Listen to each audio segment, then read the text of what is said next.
The Cuyahoga County Council Operations and Intergovernmental Relations Committee meeting for Tuesday, May 5th, 2015 will please come to order, and the clerk will call the roll. Calling the roll, Mr. Miller. Here. Ms. Simon. Ms. Simon is absent. Mr. Brady. Here. Mr. Germana. Here. Mr. Greenspan. Here. We have a quorum. Thank you very much. Do we have anybody signed in for public comment related to the agenda? No, Mr. Chair, no one has signed in. Okay, the minutes from the last meeting on March 31st, 2015 are in your packet. Do we have a motion relative to those minutes? So moved. So moved.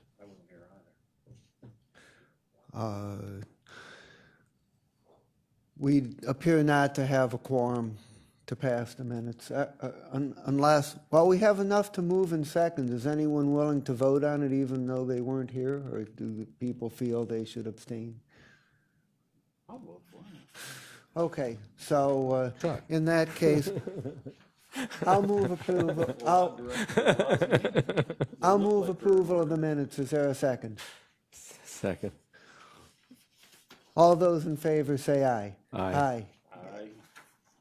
One abstention. They look And one okay. abstention. Okay, so the minutes are approved, 3-0, Councilman Greenspan abstaining.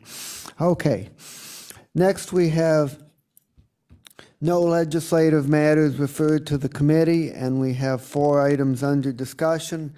And the first item is an update on the state regulatory relief agenda. And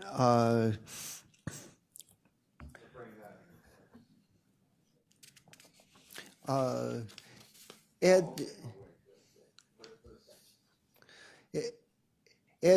did you get a copy of the item that was passed out to the committee? Would you pass out that item, please? This is an item that I've been working on for some time. What it relates to is that as everybody knows, we have people who represent us in Columbus that lobby on our behalf, and most of what they lobby for is more money for this program or that program, or don't cut this program or that program, and these financial kind of issues, and those are certainly important things, and hopefully we'll win some of those fights. But it also occurred to me that I know there are things that the state does, or the state requires, or the state has regulations about that may cause difficulties for us, or cost us money, or otherwise make things difficult, that we could ask for the state to give us relief on. And I worked with some of the departmental directors and put together an initial list of some areas that seemed to come to attention. Although I think that there's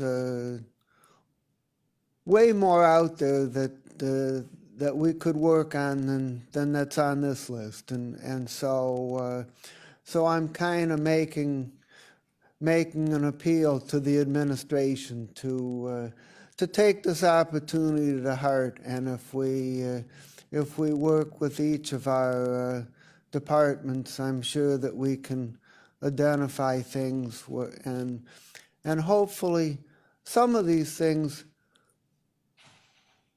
may be things that the state could do for us without costing themselves a whole lot of money, and that might be more accessible than some of the other financial items.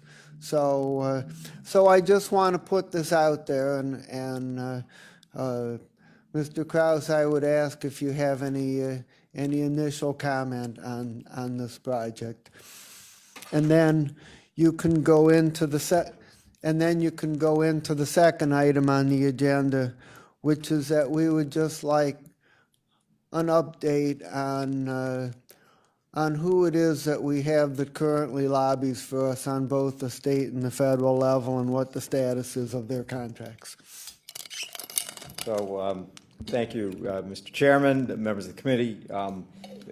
With regard to the regulatory relief agenda, this is something that, first of all, I appreciate providing this for us.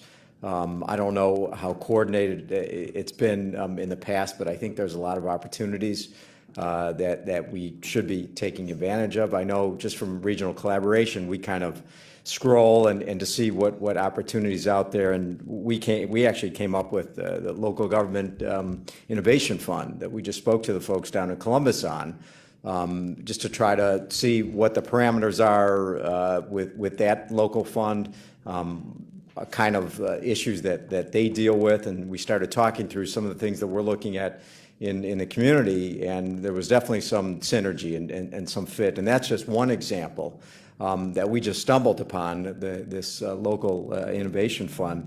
But Mr. Chairman, you hit on some of the specific issues regarding the fiscal office, some of the HHS issues. I started to look into some of the public safety initiatives that I know the sheriff and the prosecutor are looking at locally and finding maybe some opportunities. It seems like a lot of that money has flowed federally through the DOJ, but I think there's some state funding that may be available. So to make a long story short, I think this is an opportunity we need to really take a better advantage of with the folks that we have down in Columbus, and work collaboratively with all our directors to make sure that we're not missing out on the opportunities, because I think the opportunities are there.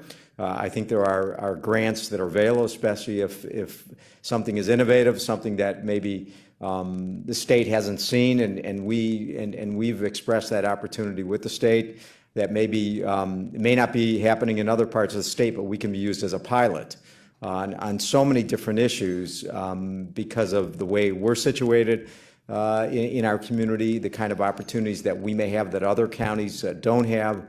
And so I think we need to take better advantage of maybe some pilot opportunities as well. So thank you. Okay. I would particularly say that it's nice when we can get grant money. It's nice when we can get funding and for programs that we need.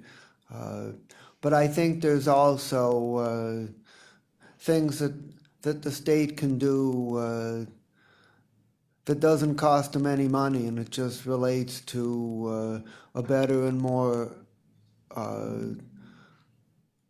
collaborative way of working together, or perhaps relaxing some reporting requirements or some regulatory requirements that cause us trouble and may have minimal benefits. So I think we should be looking out for those kind of things as well. Thank you. Absolutely. And can you now give us an update on who currently represents us in Columbus and Washington? Sure. I'm going to have Bob, if you want to come up too. We've been both working on this. So as far as our state contract, we did extend our state contract to the folks at Benish. We've been using them, and the contract was extended till the end of the year.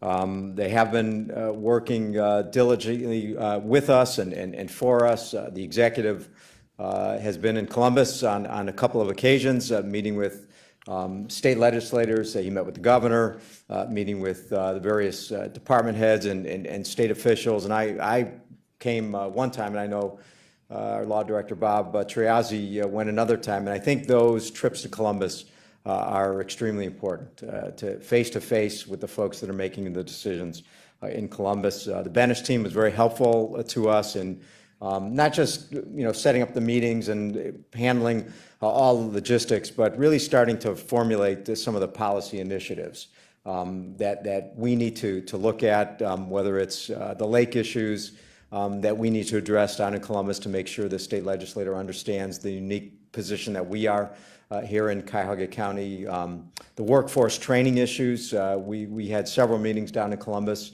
and I was very impressed with the work that they're doing from the governor's office and his administration, how they're trying to mirror the HHS issues with economic development, the kind of things that our county executive has talked about over the last few months. And I was very impressed with their workforce development and the kind of things that they're trying to do. So our Banish team has been very helpful.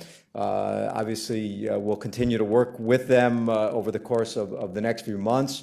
We actually have set up a couple meetings in Cleveland where our state legislative delegation has met with the executive to talk about some of these issues. The first meeting was more of a meet and greet, and the second meeting was a little more substantial, talks about the budget and several of the other issues. So that's sort of where we're at on the state lobbying contract, and then we do not have, at this time, a federal lobby contract. Bob, I don't know if you wanted to make some comments as well. Sure, thanks. Mr. Chairman, members of council, interestingly, the first two agenda items are related to our approach looking forward in the coming months. Yes, we did extend the Benish contract. They've been very, very helpful to us. But in terms of our long-term strategy, critically important that we begin to identify our proactive agenda. You know, it's important when you have consultants working in this space that they add value to the skill set that we have internally here. What are our issues? What are our priorities? How do we want to move an agenda? How do we want to, in addition to having a voice both in Columbus and in Washington, you know, how do we move the dial? How do we take advantage of grant opportunities? But like you said, Mr. Chairman, there are a number of things here that, given the strength of our team here in Cuyahoga County, how we have a government relations consultant that adds value to us. So we are, and the 8 items that you have listed here fit in nicely with the proactive agenda we're attempting to develop. It's critically important that we drive this process, that our message in Columbus and in Washington is advancing our issues up here in Cuyahoga County. So the idea is, as we move forward over the next couple months, continue to build our team, continue to flesh out the agenda, working with council, working with the administration, working with all of our department heads to identify those things that we can have the greatest impact, have our voices heard down in Columbus and in Washington, D.C. We will evaluate our, as we get to the end of the year, whether we, the RFP that we put out, whether we need to continue that process. We are considering in a short amount of time going on the federal level as well. But all of this is, as we move forward over the next couple months, all designed to have a consultant complement our government relations team here in Cuyahoga County. Okay, I'd like to acknowledge the presence of Ms. Simon and ask if any of my colleagues have questions. Council President. Thank you, Mr. Chairman. How long has Benish had the contract for us for state consulting and lobbying? Does anybody know? I don't. It's been a number of years, and going back before the new government. I don't know the answer to that. Mm-hmm. No, I don't know the answer to that. I will say that I have been I've been very impressed with the Benish team. They've been very understanding of our proactive approach. Eddie is exactly right. The interactions that we've had during this budget process down in Columbus have been productive. But this isn't about, as we look forward with our plan moving forward, it really is rooted in our desire to have a complete understanding of our agenda, where we think we can be effective, and the added value a external consultant can add to our team. Just one follow-up. Well, of course, the firm is well known and has a reputation. But it sounds like what you're sort of saying is that you may be looking around to see if there's a better fit or some additional resources may be needed depending on what we're trying to accomplish. Mr. President, that's exactly right. We need to identify those issues, what our strategy is, what we need, the kind of impact that we need to have both in the legislative and in the administration down in both in Columbus and Washington. It may take particular skill sets, and so yes, we're keeping an open mind. Clearly the team at Benish may very well fill all of that.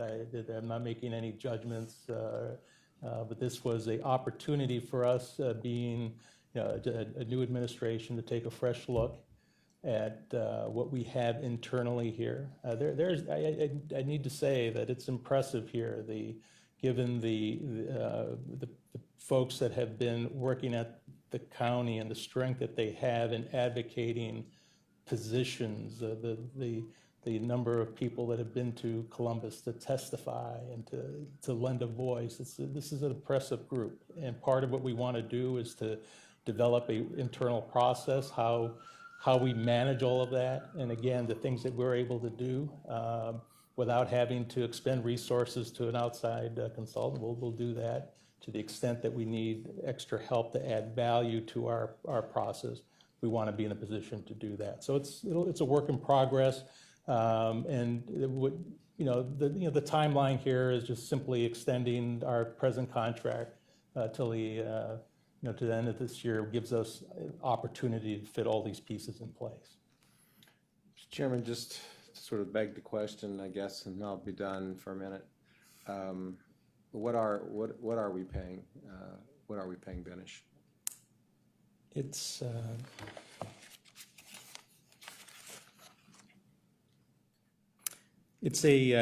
a monthly retainer. The contract calls, it's a $8,500 a month retainer. Okay, thank you. Ms. Simon? Thank you. I heard you say the contract was extended till the end of the year. When was that extension granted? That may still be in process, Councilwoman. When was the termination of has it been a month-to-month contract or a term contract? It had been I believe it was through the first quarter of this year. Okay. Yeah. So you're negotiating an extension? No, I need to, being new to this, I had, in terms of the understanding with Benish, under the same terms for the second, third, and fourth quarter. I have begun the process. It was a little belated, but getting the approval. I recognize that it was my error in not understanding the timeliness of the contract. So I've corrected that, or at least I'm attempting to correct that. But they have been continuing. They were extended previously till March the 31st. And now we're going to look to extend to the end of this year. What have they been doing for April? Well, they have. They have been given the state budget process. They have been extremely involved in setting up meetings. As Eddie has said, that there have been multiple trips to Columbus, meeting with both with the Speaker, with the President of the Senate, other key legislative people about the current budget. That's the hot thing right now, and we've been active, having our voice heard on the budget issues. Okay, so council will get notice of this extension if and when it occurs? Yes. Formally? Okay, Yes. thanks. We should expect it to come before the Board of Control. Yeah. Okay. Councilman Greenspan. Great, thank you. As it relates to the contract itself, the 8,500, is that for a set number of hours? Then if we exceed that, there's an hourly rate on top of it? No, that's the total amount, monthly retainer. There's no additional funds. If there's if we go beyond, I mean, we don't have a set hourly expectation. And as we, perhaps, as we review this year going forward, may look at different formulas, but right now it's just a straight Okay. monthly. And to whom, the contract is with Benish and the county, is that correct? Yes. Okay, and who within the county can, I'll just be blunt, I serve on the board of the County Commissioners Association of Ohio. I'd like Benish to be at the meetings, at the board meetings, then obviously to attend committee meetings. Is there an issue with them attending? I don't know. I'll look into that. Okay. Council. I mean, that's why I'm asking, if council was to invite them or ask them to research an item, or do we have the ability under the contract to do that? Sure. I mean, just would anything any issue that needed research, that would fall under the terms of the contract. And then who would we coordinate that request through? Well, either through Eddie or myself. Okay, all right, thank you. Anything else? Okay, please keep us posted on developments. Thank you. Will do. Okay. Thank you. Thanks, Bob. Okay, we're gonna.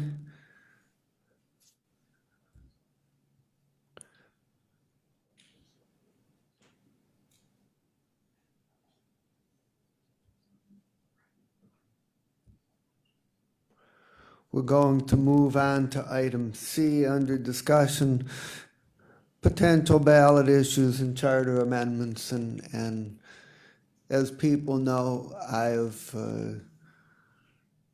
made an alternative proposal regarding timing of the arts and culture levy, but nevertheless, it is looking more and more likely that the arts and culture levy will go on the ballot this November. No decision's been made yet, of course, but that seems quite possible.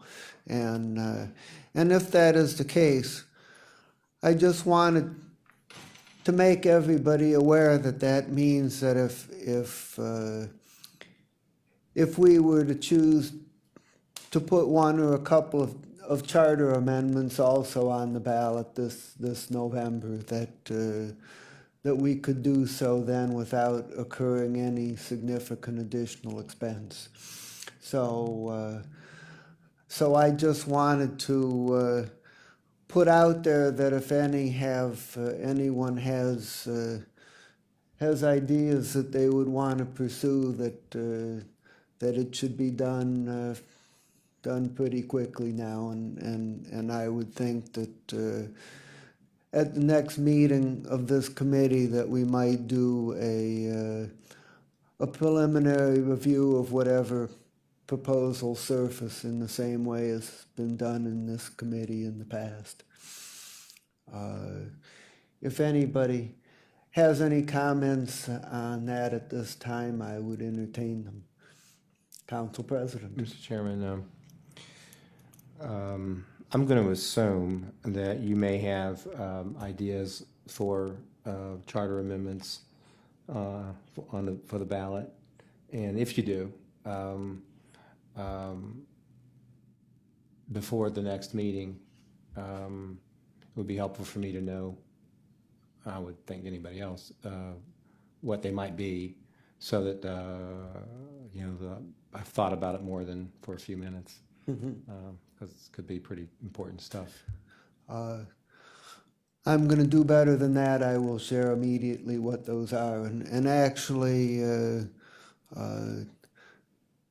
neither of them are charter amendments that I initiated, but the first one is that at the last go-around, we submitted a charter amendment regarding the independence of the audit commission, which was not approved by the voters, and there has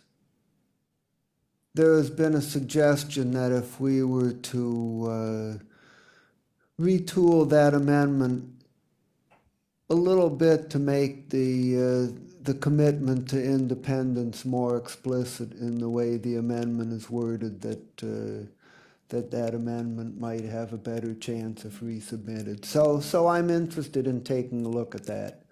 And the other one is that we had a discussion last time regarding whether the Inspector General should be included as a charter agency, and we had a considerable discussion, and there was a fair amount of support for that, but there was enough belief that we should wait a year, and so we're getting to that point, and I would be interested in at least exploring that. So those are the two that are on my list. Mr. Chair, Yes. are you finished, Mr. President? Just a question about, you're getting a recommendation about the Independent Audit Commission charter language, and from whom would you be getting information or suggestions on how this might be better put on the ballot to be more likely to pass? Because you said this wasn't yours, this is somebody else's idea. This is an amendment that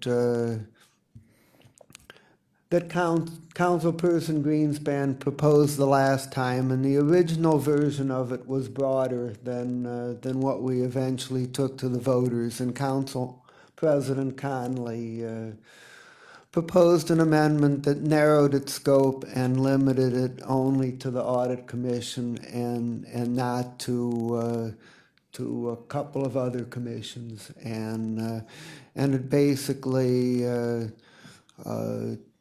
changed the composition so that it would be independent of the administration, which would typically be audited. So that's what it did, and after the amendment failed, part of what seemed to lead to the amendment failing was that the election authorities refused to allow the ballot language wording that said that this was being done to create an independent commission, because that was seen as advocacy. And so subsequent to the amendment being defeated, there was some discussion, some discussion among staff and council, and I think some of the law department people suggesting that the amendment could be worded so that the goal of the amendment was to achieve independence was explicitly stated in the amendment itself, and that if we did so, then the reference to the independence could also be made in the ballot language, and so this might create a presentation that would be looked on more favorably, and it needs discussion, but it's something that I'm interested in, because I think there are opportunities to create an audit commission that would be more independent and perhaps more effective than what we currently have.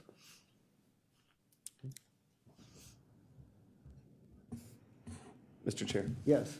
just to this point on this specific issue, unless we take action and put this item back on the ballot in whatever form to create the independence, we will continue to be dinged by the Auditor of State on the report because we're not in compliance with the Auditor of State, which is going to be an interesting comment on the auditor's report for 2014, because we're not in compliance, and the charter makes us not in compliance. So, and I also believe that we need to do, and maybe me as the original author of this, better advocacy to the plain dealer directly who opposed this charter amendment, because I don't believe it was fully explained or understood either in the ballot language, or we actually didn't have an opportunity in advance of their opinion to express our concern, and maybe we need to be more vocal when we put items on the ballot as to what our true intent was or is on ballot items. But if this item is not on the ballot, we will, not amended, we will every year have a comment in the auditor's report until it's changed. Mr. Chair? Yes. Okay, thanks. Okay. But no, another issue that we have to keep an eye on would be the PRC charter language and its relationship to HR. I don't think that's entirely clear. It's murky, and I'm not sure it would be this round, but at some point we have to address the ambiguity in the charter in ensuing discussions and potential disputes. Councilman Germana. Just since you brought that up this morning in HR, people from the PRC said there is no ambiguity, period, in their opinion.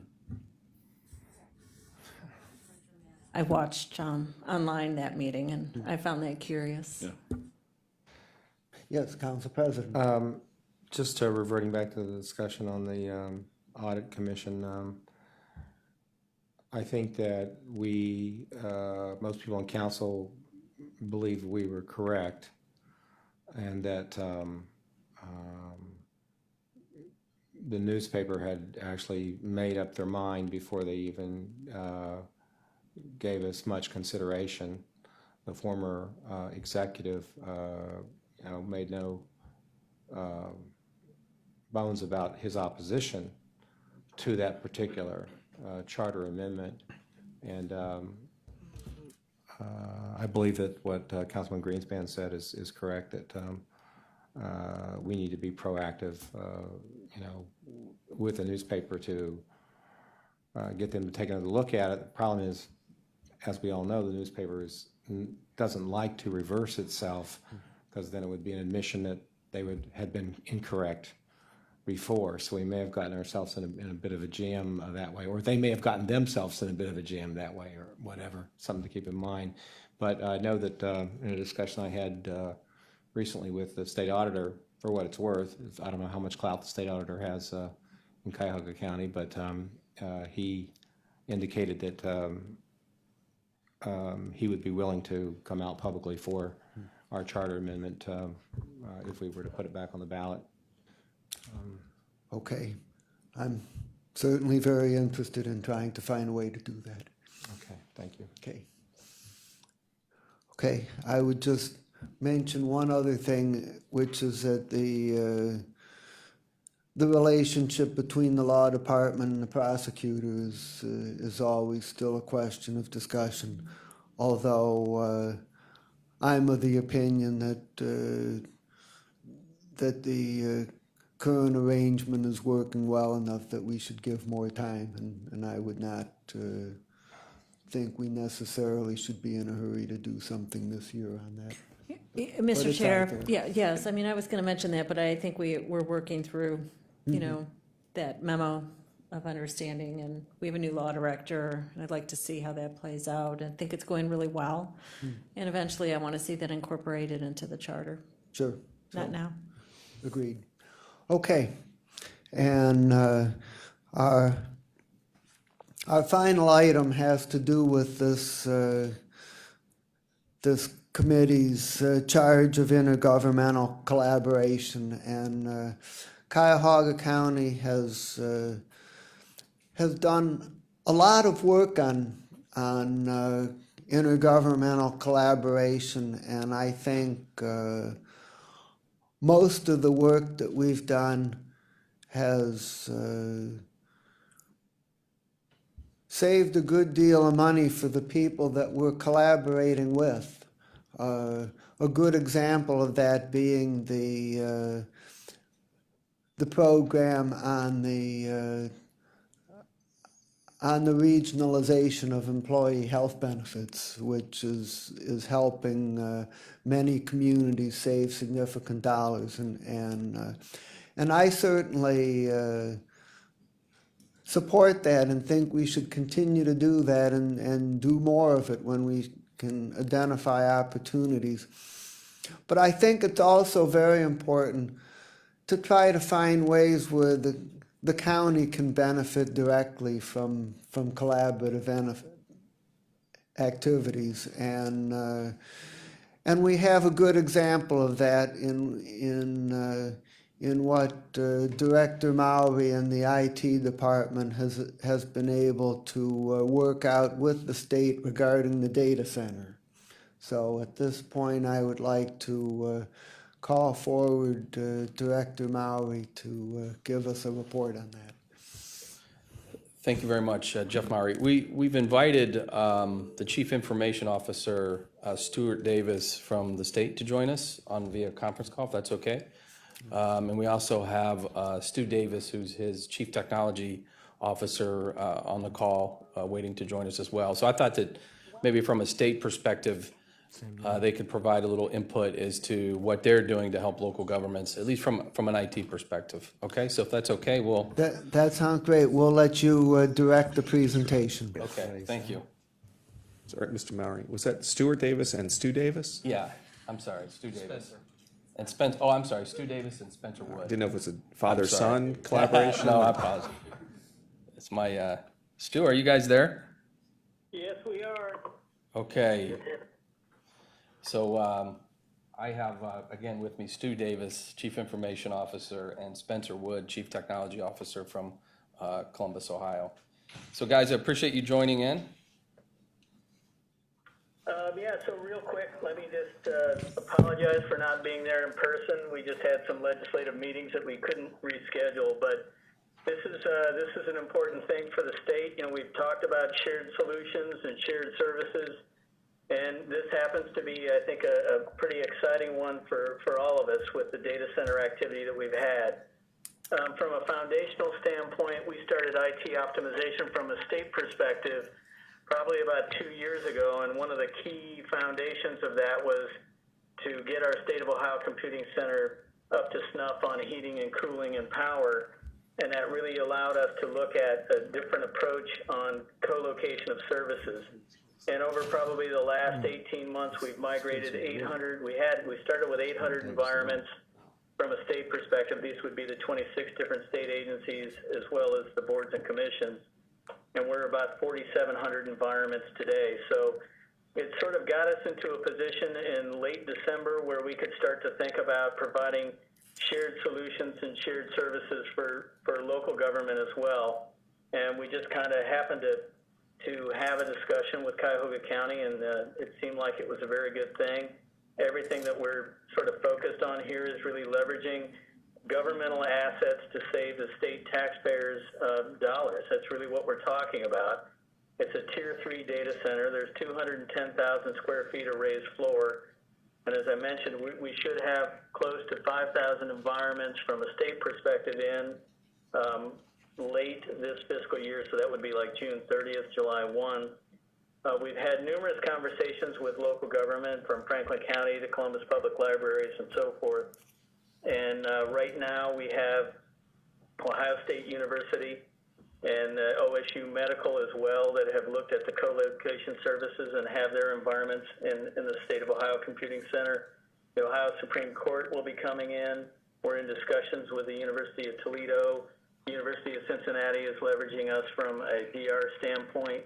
There is two-factor authentication for the third floor, which is where the co-location environment is. We do have security on site.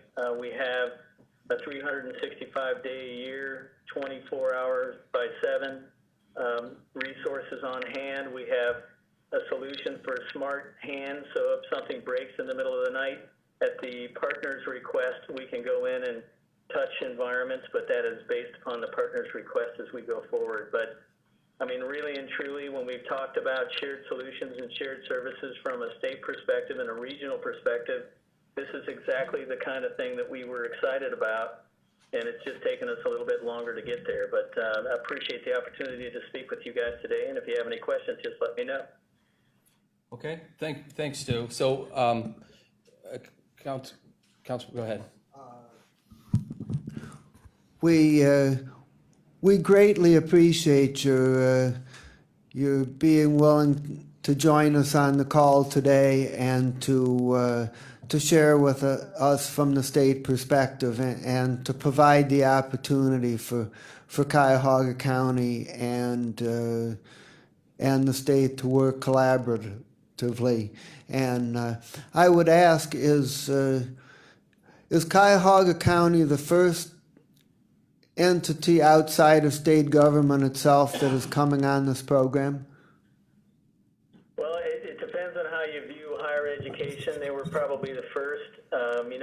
OSU was in the process of looking to spend $20 million on a data center, and they had to move out of the existing data center, and that was kind of probably almost a year and a half ago that we began that process with him. They have over 200 racks on the 3rd floor, and it's been working extremely well. And then I think after OSU did that, OSU Medical kind of folded into that mix, and then right after that we had the University of Cincinnati. So the University of Cincinnati and the university environment were probably the first to recognize the opportunity.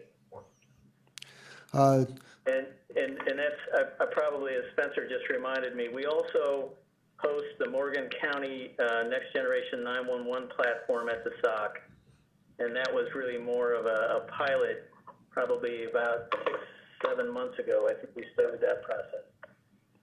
So the answer to your correct question directly is you're not the first county, but certainly the largest county.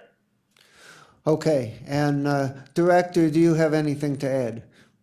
Well, I have a whole presentation I prepared. Would you like me to quickly go through that? Or? I think we'll first take a quick break and see if there's any questions for the state representatives, and then we'll go on to the director's presentation. Are there any questions?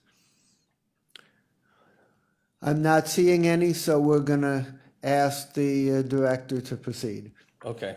Stu, would you guys like to drop off, or you want to hear the whole thing? We'll hold on. Okay. Okay.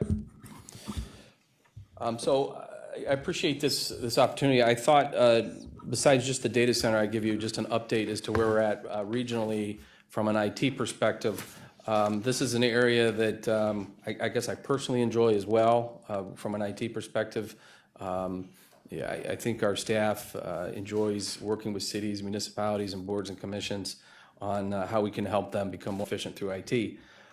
This is just a quick GIS map to kind of show you from an IT perspective where we're supporting. I do our IT team does the REDS for law enforcement support as well.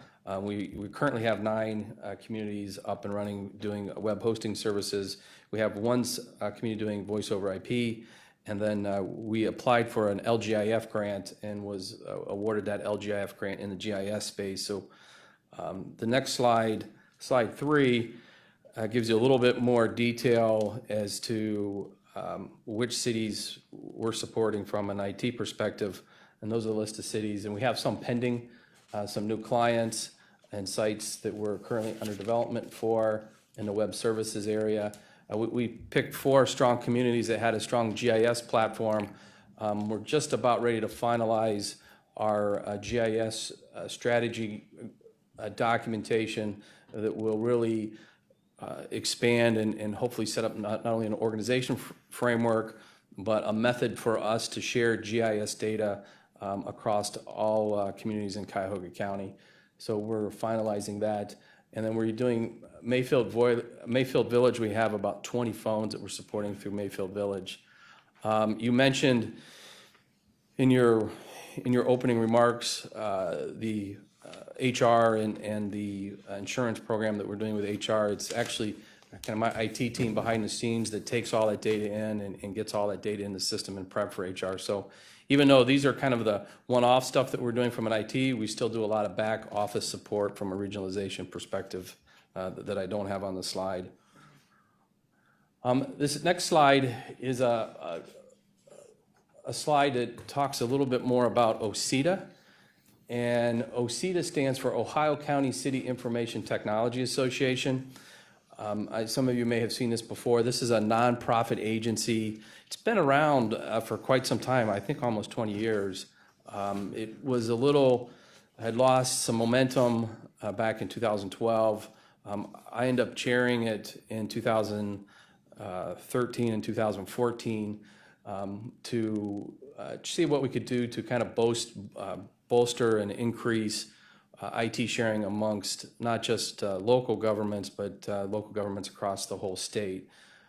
I kind of dropped off chairing this year. I'm just on the advisory board. The CIO at Franklin County is chairing this year. We put together 5 key goals for this organization. One is to obviously increase participation. Through this nonprofit, we do 2 events. We do a spring and fall event in which we invite all local government IT leaders together, and we talk about issues of the day. We talk about sharing contracts. We talk about state legislation that's going to impact IT. So it's a great forum to get together and just discuss IT topics. Our second goal was to share RFPs and IT projects. So if I'm doing a project on phones, we can share it with the city of Cleveland. As we do projects, we can leverage and share information regarding RFPs. One of the things we've attempted to do is to try and provide low-cost training for cities and municipalities in this space, relationship building. But the 5th one is one, and since we have Stu Davis on here, the 5th item was to collaborate with the state of Ohio IT to help us even develop our strategies and best practices. So as you know, many of you know, some cities maybe have just small IT staffs of 2 to 3 people. We're pretty fortunate here in Cuyahoga to be a large county. But the OCEDA organization and Stu Davis, who's on the call, has been a great supporter. He usually always attends our spring and fall events, and offers what he can from a state perspective for those cities. So I just wanted to get a quick plug in for OCEDA. It's been a bit of a struggle, I will admit, to get membership to participate. We typically average about 50, on the high side, maybe 100 people show up to our spring and fall events.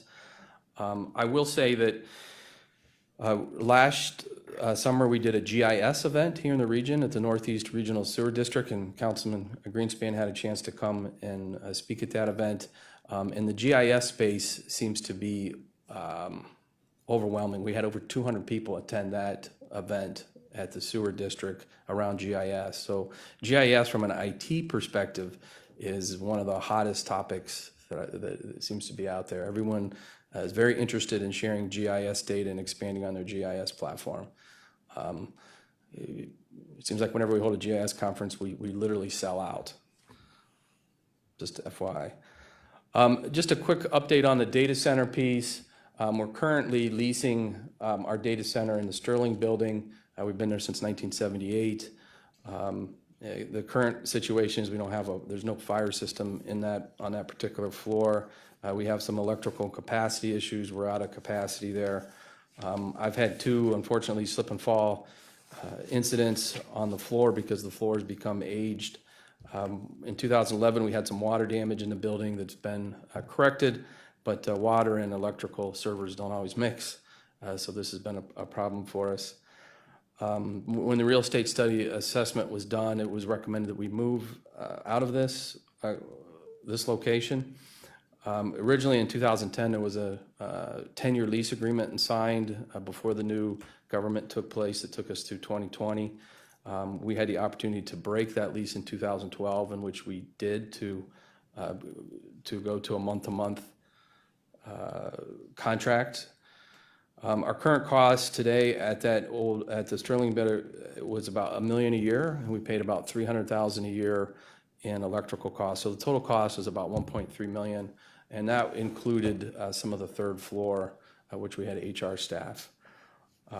We've since moved out the HR and the IT employees out of that building and here to this building in 2014. So what remains there is the existing county servers. Our original plan was to build out the data center that the county has at the medical examiner's office. We obtained that data center in 1996. We charge a lease rate of approximately $500,000 a year to University Hospital, who maintains their data center at that location. That contract is expiring. It's coming up in 2016. There's been some audit concerns with the structure from a UH perspective. UH is looking to upgrade that facility. UH did issue us a letter of intent to stay. They would like to stay in that facility. It is their primary data center today. So they have a strong desire to stay. So our original plan was to upgrade this location, and that was what the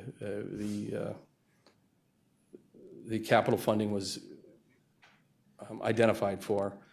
So when we found out about the state's opportunity, as Stu mentioned, in December, it started to look at the numbers, and what the state was offering was just significantly lower in cost to continue to move forward with the build-out plan for the data center. And I'll get to the cost a little bit later in the slide. But the plan was to, as Stu mentioned, was to leverage the investment that the state's made in their data center to move our servers out of the Sterling building down to the state of Ohio's in Columbus. So where we're at right now is my IT team is close to finishing up all the details on the detailed design as to what it takes to connect our county down to Columbus. And we're currently, I think we've just about wrapped up an MOU agreement between the state of Ohio and the county as to what type of services that they're going to provide from a data center. Some of the pieces that Stu talked about, we're going to put that into an MOU agreement. I understand the state has provided MOU agreements for Cincinnati and Ohio State, some of their other customers, so we've modeled that template. So that is currently with the law office. It'll be coming forward to council for approval.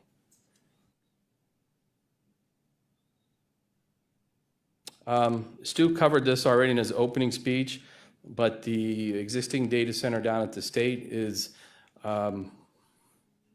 Stu, I don't know if I can use the word massive, but it's one of the larger ones I've seen in my career. It's 5 acres of data center space there. It's 210,000 square feet, so it's a significant amount of space. It's located on the Ohio State campus. As Stu mentioned, there was some recent facility upgrades done to the generator. He listed off the list of current customers that they're supporting outside of the state. I've listed Ohio State, Cincinnati, the Ohio Supreme Court, Toledo, and some of the public television stations. One of the pieces as part of this puzzle is to connect to the state's ORNet network, which is a high-speed 100 gig network that will connect Cuyahoga County down to Columbus at the state. And I have a quick slide. I'll take you through the ORNet high-speed network. Some other benefits to the state is Stu's team and Spencer's team will provide base level 1 support. So if we need a technician to go in and do what IT is sometimes famous for, is recycle the machine, turn the power off, turn the power up, or do a recycle, they have some basic level 1 support that they will provide for us. Facilities, as Stu mentioned, is maintained by electricians 24/7, 365 days a week. They have security guards with metal detectors. As you walk in, it's much like what we have in this building, complete scanning due to the confidentiality of state data and county data that will be there. They have 3 dedicated staff doing nothing but monitoring these security cameras in the building. One of the benefits to us is there's really no minimum. So as we add and delete servers, there's no really minimum charge where we have to maintain so many specific servers in their facility. They're very flexible with how they're going to charge us just on what we consume. And clearly there's value as we talked about and what Councilman Miller talked about that we see in government to government sharing, trying to reuse what's already been paid for. And we think this sets the stage for us, even for future IT sharing with an organization like the state, how potentially we could share in additional software licensing, other computing power that the state may offer coming down the road. One thing that Stu and the team has been open to is, and I'll just use Parma as an example, if Parma had a computing need or they needed support for servers or they're having a problem, we could load the Parma servers into our racks And there would be, the state's open to letting us do that and have that type of an agreement. So we could bring other customers besides Cuyahoga County, put into our portion of the room and stay within our footprint. And then typically when you move to these locations, you have to invest in new racks. So the state's going to include new racks into our agreement as well for us. So beyond just, from an IT perspective, beyond than just core data center housing for us, we're currently exploring some other big opportunities with the state. As many of you have heard me through Border Control come up multiple times on our mainframe. We have a very large mainframe that's primarily being used for our finance department. It crunches all of our financial information. We also use it for HHS data. That mainframe is probably one of the more expensive servers that we have. For those of you who've seen it, it's very large. If I was to put all the mainframe components where Eddie's sitting is probably just the file storage alone. The server is about the size of this podium. You know, it's a rather aged technology, but it's very expensive for us to operate and maintain.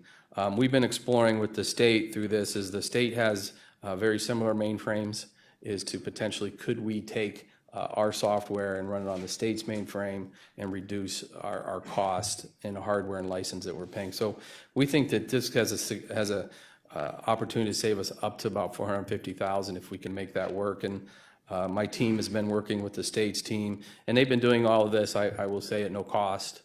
They have some very strong IBM mainframe experts on their staff, so they've been supporting us in all of this initiatives. For those of you that can recall some of my previous presentations, here at the county we have two large networks. We have a county network and a Health and Human Services network that's maintained by the state. By law, we have to use that network in those systems. Those systems in that network is in Columbus. So if we can move our servers into Columbus, we feel that the synergies to connect those so that users can access data freely between county employees and HHS employees would be significant savings for us. And then we've been talking to them about other ways to reduce our cost for some of the software that we have, like Oracle license is a very expensive, complex software. The state has used that, I will say, 10, 20 times our volume. So we've been in discussion about how we could potentially save some additional money on our licensing cost using some of the state agreements and state opportunities. Here's a quick slide on the total cost. So right now, we're looking at budgeting approximately $312,000 a year for the state to maintain our server environment. That also includes the network and the power and the general IT support that we talked about. I've asked for a little bit of additional budget for travel for my staff, so that if we do have to travel to Columbus for new hardware installs or that we have a little more travel budget to get to Columbus.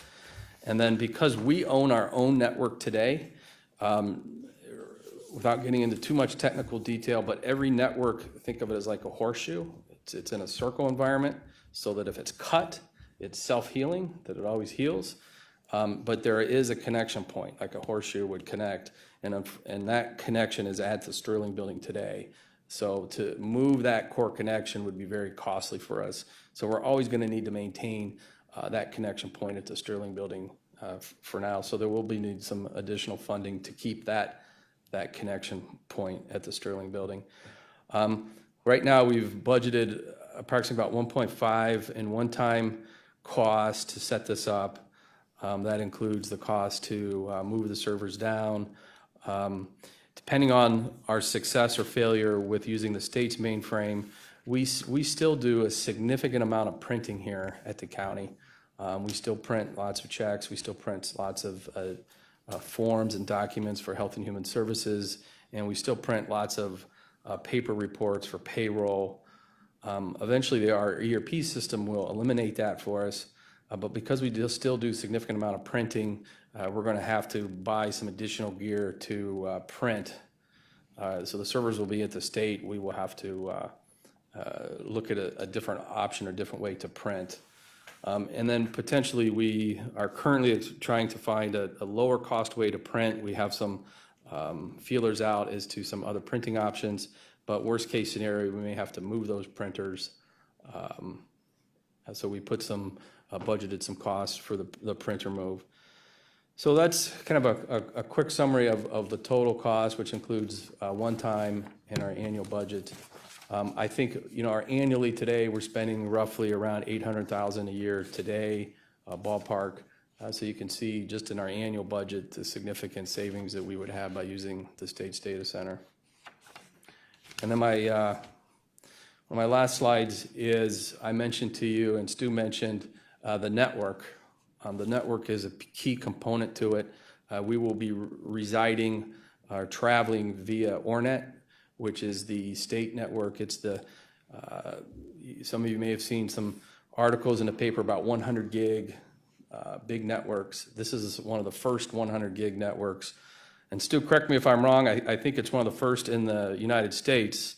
Ornet, is that correct? I don't know if you're keeping up with me.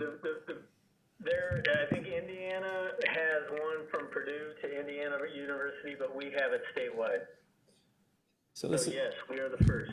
So this is a large high-speed network, very similar to our network that we own, a very small one, but as you can see from this graph, it's much more expansive that's owned by the state of Ohio. So included in that cost is to hop on that high-speed network to travel us back down to Columbus. So that's a pretty significant advantage to be tied to such a high-speed network. And then kind of in summary, Councilman, just kind of repeat, I think what Councilman Miller said at the opening is I think we've done significant amount of work, I speak for an IT, to be regional as we can be. We've had a lot of growing over the last 4 years here at the county, where we've consolidated IT and tried to make a lot of upgrades at the same time being regional. I think we've done a good job at that. But moving forward, I think this is an opportunity in which we'll be able to leverage the state in their data center hosting and their Ornet network, and hopefully even leverage them more in state contracts to save us money in the future for other IT services as they come up. Thank you very much, Director, for your presentation. And for questions, we'll start with Council President Brady. Thank you, Mr. Chairman. I'd like to go back to page 7, and starting at the top, it says repurpose $14 million in funds planned for medical examiners data center upgrades. This is where I sort of entered the picture in terms of hearing that it was something potentially significant. Yes. An opportunity for us. I was wondering if you could walk us through what happened. I mean, the $14 million, which the county, the council, and the executive sought to go out as part of our borrowing package late last year, and we had set aside $14 million for this data center at the medical examiner's office, correct? Yes, yeah. Right. Okay, can you take me from there, and because this is really a huge change in what we had intended to do, both in terms of what we are doing and also in terms of the cost. I'd like to understand it a little bit better if you could just kind of. Sure. I'm sure you've internalized all this over the last several months, but so if you could just sort of think of us as people not as informed as you are. No, I understand. Well, we basically, we had went to, I mentioned to you the OCEDA organization in December. We had a meeting in which Stu Davis came and gave an overall presentation on all of the benefits that the state was offering up to local governments. I was not able to attend that meeting. We were still going through some transition work. I had some of my staff attend. They came back. We reviewed the presentation, and, saw that the state was offering up the data center hosting services. I invited Stu's team to come up in January to take a look at what we had from a IT perspective, take a look at the data center, how many racks we had, how much space we had. Stu's team came back. This was like over a course of January, February timeframe. And we kind of went back and forth with them. I think it was around the first week of March in which we started to see pricing as to what they were going to charge us, and it was around that $300,000 a year mark. So I realized that to continue down the path of building out a data center at that kind of rate kind of blew our business case, to be quite frank. We were kind of estimating data center costs to be somewhere in the $600,000 to $800,000 price range. With the state offering that low of a price, I felt compelled to go up to the county executive and take a look at this is another option as a lower cost option. So that's kind of how it This is how it certainly, came about. in a very good way, incredibly fortuitous, that we found out that this opportunity was available so close to committing ourselves to the other project. Yeah, Right. yeah. Are we losing anything? It seems almost too good to be true. Or are we losing anything in terms of making a decision to do this instead of what we had intended to do? I think, there's risk with all these projects like this. So there's some risk, obviously, with being in Columbus. Today, my staff can drive over the Sterling building, so there's some risk, I think, with that. We purposely spent some time with Stu's team. He has an engineering team that's kind of a level 1 support. So if we do have an issue in which they need to go down and touch the gear, they're willing to do that for us. That was, to be honest with you, made me a little nervous with it being just 2 hours away. But I feel confident based on the cost savings that we have that we could take on that risk. The ORNet network, to be honest with you, we didn't have that much experience with ORNet, but we've done our due diligence. We've talked to Stu. We've talked to other customers using ORNet. We've talked to some of the bigger providers and feel that that network connectivity will keep us going. There's always a risk, as you know, if there's a cut somewhere, there's an outage, that we would not be able to provide IT services, which would be a problem. But those two issues, I feel we've mitigated those risks. All right, thank you, Mr. Chairman. Ms. Simon? Thank you. So I just want to be clear, what would the terms of the contract be? Is it going to be, I know you're in the middle of working out details, but do you have an idea? Yeah, we were hoping to lock them in at these rates for 10 years. And I think, Stu's on a line here and Spencer, I think they'd be open to even going longer if we desired to go longer to lock in those type of rates. I think there was some concerns talking to different people and some that, what happens if a new governor was to come in and change the rates or change the deals. I'm hoping that wouldn't happen, but as part of the MOU, we were looking to lock in for at least 10 years. Mr. Chair, if things don't work out well on our end, would we have some kind of out because of the distance and the concerns that you just stated? Or Well, we are, for the Emergency Operations Center that's being planned today, if you look at the details of that Emergency Operations Center, we have a small disaster recovery room built. So some of our core servers that will be provided back up to the state will be at that EOC. So if there happens to be an outage, we could flip over and run some of the core systems out of the EOC as a backup. Out of the contract. I'm sorry? I meant out of the contract. If we lock in for 10 years and. And then we went out? Yes. I can talk to the law office. I'm sure we can work that in. And if I might interject, I think that there's a get out of jail free clause. All we ask is that you give us 6 months notice so that we can adjust. Thank you. I believe that's what's in the MOU that we've been discussing. That's great. This is a big leap. Okay. Anything else? Okay, well, this is a good example of how collaboration can be beneficial to us at the county level, and I think we should be looking wherever we can to find other opportunities to achieve these kind of benefits through collaboration with other governments. So thank you very much for the presentation, and thank you very much, Mr. Davis and Mr. Wood, for taking your time to share with us this afternoon and for working together with us in a collaborative fashion for better government to better serve all the people of Ohio. Thank you. Thank you very much, and we appreciate it. It was our privilege and pleasure to be on the call. Okay, thank you very much. Thanks, guys. Thank you. We'll see you. Okay. Is there any miscellaneous business to come before this committee? Hearing none, I would ask the clerk if anybody has signed in for public comment unrelated to the agenda. No, Mr. Chair.